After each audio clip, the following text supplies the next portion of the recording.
Okay, so if you feel like you're just constantly trying to keep your head above water with all the AI news flying around, well, you're definitely not alone. It moves incredibly It fast. really does, and that's exactly why we're here, really. Hmm. To give you that shortcut, today we're going to slice through all the theory and buzzwords. Mm-hmm. We're focusing on something really critical, high-stakes stuff, real-time safety monitoring using computer vision, specifically in refineries. Right. And these aren't just factories, they're incredibly complex places. The risks there are immediate, potentially catastrophic. Absolutely. So we've gathered the key source materials that detail how AI is genuinely changing the game for adhering to some really strict regulations, life or death stuff, and fundamentally making things safer for workers. Yeah, our mission for this deep dive is pretty straightforward. Mm.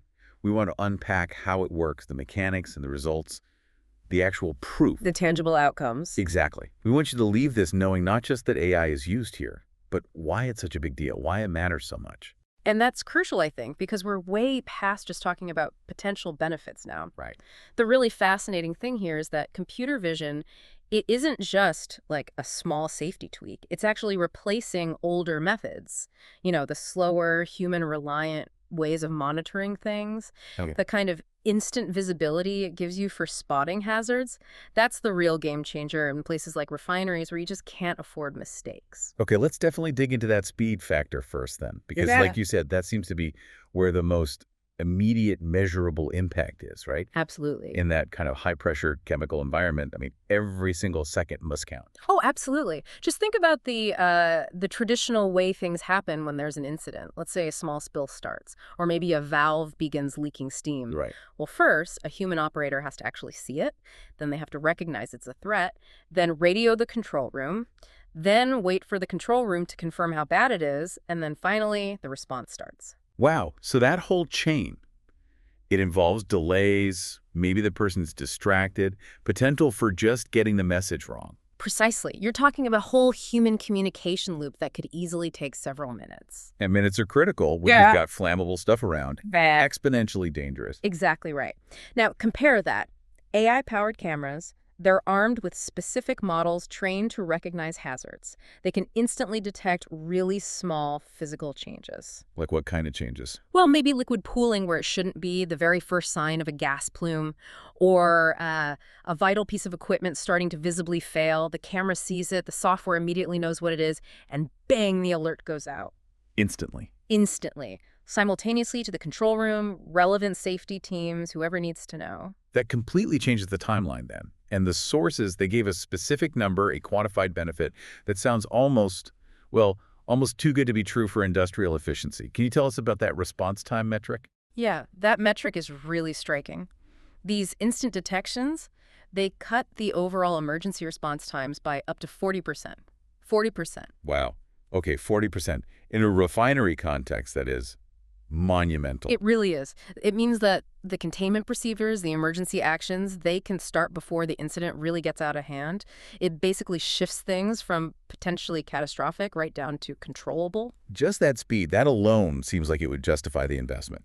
But okay, we've established it's fast. Let's widen the view a bit. Computer vision isn't just about spotting, say, a physical leak, right? It's about this bigger picture, situational awareness. Mm-hmm. So what other safety aspects does this tech tackle, especially when it comes to the people involved? Right. If you look at the system as a whole, it's providing this constant, completely unbiased and exhaustive monitoring of the workers themselves. So not just the pipes and valves, but the people too. Exactly. It's like having an automated safety supervisor that never blinks, never gets tired, and isn't judgmental. How detailed does it get? Is it just checking for hard hats? Oh, it's much, much more granular than that. These systems are constantly watching personnel to make sure their personal protective equipment, their PPE, isn't just there, but it's being used properly. Okay. It can check if safety harnesses are actually clipped in, if face shields are down during certain tasks, or if someone's wearing the right fire-resistant gear for the specific zone they're in. And at the same time, it's actively scanning for behaviors that are high risk. Right. Things like someone entering a restricted area without permission, or maybe getting too close to dangerous machinery, or even just taking shortcuts instead of using the designated safe paths. So let's say a worker just quickly lifts their safety glasses for a second to wipe off sweat, or maybe steps over a barrier line. the system flags that immediately. Instantly. And that could prevent an injury that might have happened just moments later. It's an Yeah. incredibly detailed layer of vigilance. Yeah, makes sense. And the key thing here is that these alerts, they aren't necessarily about punishment, they're preventative. They let a supervisor know right now that something risky is happening so they can correct it immediately instead of, filling out an incident report after someone gets hurt. Okay, so that covers the immediate hazards, the things you can see happening right now. But what about looking ahead? Can these systems actually sort of predict an accident before it happens? Now that's really the cutting edge of this technology. Predictive analytics. Using these continuous video feeds, often combined with data from other sensors too. How does that work? It basically comes down to pattern recognition. The system learns the normal heartbeat of the plant. The normal rhythm. Yeah, the usual temperature changes, the typical movements of people and equipment, the standard pressure cycles, all of it. It builds up this huge baseline of what normal looks like. Okay, so it creates this massive library of normal. What happens when something deviates, when it doesn't fit the pattern? Well, when it spots an anomaly, or maybe a sequence of events that, based on past data, often comes before an incident, it raises a predictive alert. Can you give an example? Sure. Maybe it learns that when a certain pressure gauge drops below a specific point right after a particular maintenance worker closes a specific valve, maybe that sequence historically tends to lead to a critical system failure within, say, the next half hour. Even if neither of those single events would trigger a major alarm on its own. Exactly. The sequence is the key. It shifts the whole approach from just reacting to problems to actually anticipating failures based on learned historical patterns. That sounds like it must offer a huge operational edge, not just a safety one. Oh, absolutely. By flagging potential accidents before they actually happen, the system lets the facility step in and fix things under controlled conditions. Proactive maintenance instead of emergency shutdown. Precisely. And a planned proactive repair is always cheaper and faster than dealing with the aftermath of an unexpected failure. It significantly cuts down on that costly operational downtime. Makes perfect sense. Okay, moving beyond the equipment and the immediate actions, refineries deal with incredibly tough regulations, right? Yeah. Bodies like OSHA demanding really detailed proof of compliance. Extremely stringent. Does this AI vision tech help with that burden? That compliance paperwork often feels like a job in itself. It radically simplifies it. Think about it.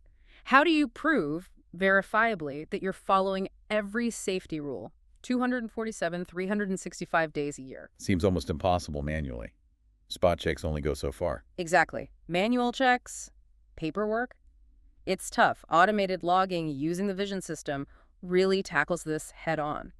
Can you give a specific example? A regulation it helps with? Okay, think about something like lockout-tagout procedures, LOTO. It's crucial for protecting maintenance workers. Right. Ensuring equipment is totally de-energized. Yes, and OSHA has incredibly specific rules for every step, making sure the lock is applied correctly, the tag is visible, the energy source is physically isolated. A computer vision system can visually confirm that every single one of those steps has been completed correctly before it signals that it's safe for the worker to start. Wow. So instead of relying on signatures on a form or someone double-checking, the system itself creates this automatic, time-stamped visual record. Exactly. An immutable log. It records every safety event, every near miss that it detects, every compliance check, like the LOTO example. That must make audits so much easier. Massively easier, both internal audits and those external regulatory reviews.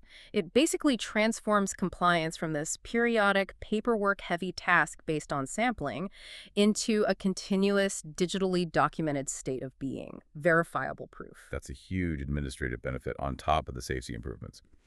Okay, let's shift gears slightly. For the tech folks listening, we keep saying computer vision. What's actually under the hood? What specific tech is making this happen? Sure. So the core of it relies on really advanced machine learning models. We're primarily talking about deep learning combined with sophisticated object recognition algorithms. And these models aren't just generic ones. No, definitely not. They have to be specifically trained on enormous data sets from refinery operations. So the training data isn't just like random pictures of people or pipes. It's very specific. Very specific. Images of refinery personnel in particular zones wearing the exact right gear. Images distinguishing a dangerous leak from, say, normal condensation, healthy functioning motors versus ones showing signs of failure. Right. The deep learning model learns to differentiate between thousands of these subtle variables all at once. It doesn't just see a person, it sees a person without the required fire-resistant glove touching a high-temperature valve in zone 4 right now. That level of detail is absolutely critical. And the sources mentioned a specific type of integration that takes this beyond just visual recognition into something more like, well, genuine intelligence, Yeah. connecting these camera feeds to other powerful AI systems. That's right. For the basic monitoring, checking PPE, spotting obvious hazards, standard deep learning on its own works pretty well. But for the more complex stuff, Yeah. the prediction. Exactly. To get to that high-level predictive analysis and really nuanced anomaly detection, these vision systems are often integrated with larger AI platforms that provide contextual reasoning. The sources specifically mention integration with platforms like Grok 3 from xAI. Okay, Grok 3. Why is connecting to something like that so important here? Why can't the local camera system just handle it all? Well, think of the local deep learning model as focusing on the what. What is it seeing right now? These more advanced, large-scale platforms, especially ones designed for synthesizing lots of different data, they handle the why and the crucial what should we do next. Ah, I see. Grok 3, for instance, is built to process many different data streams at once, not just the video feed, but maybe thermal sensor data, pressure readings from equipment, even external factors like weather forecasts. And it contextualizes all of that using its enormous underlying knowledge base. So it's taking the raw visual data, I see scheme, and adding context, and the pressure just spiked and the wind is blowing east to create real intelligence. Precisely. It turns raw data into actionable intelligence. That integration is really key for spotting those complex anomalies, the ones that aren't obvious from just one data point. Okay. It lets the system rapidly understand the implications of what it's seeing, referencing its internal rules and knowledge, which speeds up decision-making when things are maybe a bit ambiguous or developing quickly. It's the difference between just spotting a broken valve and understanding that this specific broken valve, combined with the current wind speed and that temperature spike 50 meters away, requires an immediate, specific emergency protocol. That ability to connect the dots to synthesize the complexity, that's what really elevates the safety monitoring from just preventative to truly intelligent. And the industry is now seeing real, tangible results from all this tech sophistication. So let's talk results. What's the single biggest number, the most compelling data point that shows this isn't just a pilot project anymore, but a real shift? Yeah, the number that really defines the success here. It comes from a 2025 report that looked specifically at the impact of these systems once deployed. And it found that refineries that fully implemented and utilized this computer vision technology, they showed a staggering 25% decrease in overall recorded safety incidents. Wow, 25%. That's not just tweaking things. That's a fundamental change in the risk profile of the whole facility. That's huge. It is huge, and the benefits just cascade down from there. If you connect that reduction to the bottom line, A financial impact. a 25% drop in incidents directly translates into saving millions in operational costs. You're avoiding the huge expenses of post-incident cleanup, equipment repairs, lost production time, potential fines, liability. It all adds up very quickly. But beyond the money, which is significant, there's the human element. What's the impact on the actual workforce? Does it make them nervous or... That's perhaps the most profound benefit, actually. Seeing that kind of proven success, that 25% reduction, it dramatically boosts confidence among the workforce. Ah, interesting. Workers know they have this advanced, tireless, impartial system watching over their environment. It actually allows them to focus better on their complex jobs rather than constantly having to, watch their own backs or double-check their colleagues quite so much. That psychological shift, that increase in confidence, is incredibly valuable. So, okay. Bringing it all together for you, the listener, let's just quickly recap the main takeaways from this deep dive into the source material on computer vision in refineries. We kicked off with that immediate impact speed, up to 40% faster emergency response times. Yeah. That comes from instant machine-driven hazard detection. Then we broadened out to the scope of the monitoring itself. It's comprehensive, from making sure PPE is worn and worn correctly to flagging unsafe actions in real time. Right. All the way to using that sophisticated predictive analytics, spotting patterns to prevent accidents before they happen and cut down that expensive downtime. And finally, the proofs. the validated success, that key statistic, refineries using this tech saw a 25% decrease in serious safety incidents, Yeah. which saves millions operationally, but maybe just as importantly, really boosts the confidence of the people working there because they see it working. Exactly. And that brings us to a final thought, something for you to maybe mull over after this. Okay. If computer vision can deliver such a clear, measured, significant impact on safety, on compliance, on costs in the incredibly complex, high-risk environment of an oil and gas refinery, well, what does that suggest about its potential elsewhere? Think about how this same kind of detailed 247 automated safety auditing framework could potentially transform other industries, places that are heavily regulated or inherently hazardous. Like construction sites, chemical plants. Precisely. Large construction sites, chemical manufacturing, even massive complex logistics hubs. The potential to fundamentally rewrite the playbook on occupational safety across many sectors, it seems enormous. Something to think about.